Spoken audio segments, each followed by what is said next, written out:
Yes? Are you certain Corypheus is using the power of the Blight to make himself immortal? Perhaps you forget. I was in Ferelden during the Fifth Blight. I have seen a true archdemon rage. How Corypheus gained the power to send his soul into blighted bodies, that is the real question. Will answering that question let us destroy Corypheus for good? Perhaps. I would suggest first dealing with the well. If Corypheus obtains it, any chance of success could be lost. Do you know what this part of the temple was used for? The room we stand in is a vestibule, not the temple proper. To those who knew it, perhaps this ritual was little more than a polite knock at the gate. These customs must have been as familiar to ancient elves as bowing to a queen is to you or I. I find it difficult to picture you curtsying to anyone.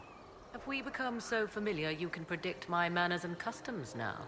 Nothing is lost by indulging in the occasional civilized conduct, particularly when unexpected. You've seen the elves here. They seem odd. Indeed. Two things are possible. One, this is a group of Dalish separated from their brethren, cultists, fanatic in their desire to keep humans away. Two, these are elves descended from the ancients, having resided here since before the fall of Arlathan. The second appears unlikely, but if true, the implications are astounding.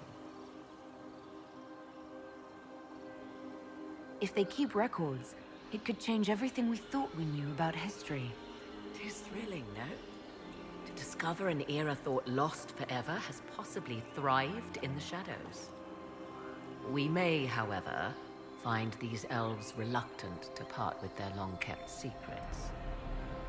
You said this Mythal was worshipped as a goddess. So one assumes.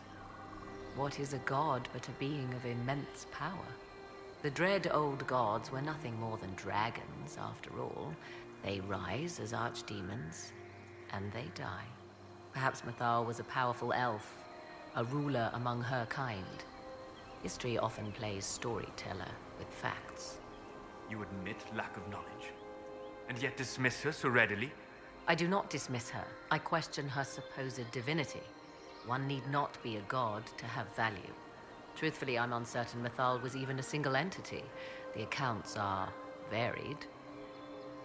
There are varied accounts of Mythal. In most stories, Mythal rights wrongs while exercising motherly kindness. Let fly your voice to Mythal, deliverer of justice, protector of sun and earth alike.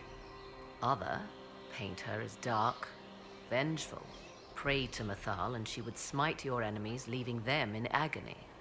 More Dalish tales, I assume. If you know more about this, Solus, speak.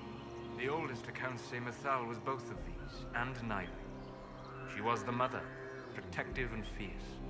That is all I will say. This is not a place to stir up old stories. Whatever the truth, all accounts of Mythal end the same.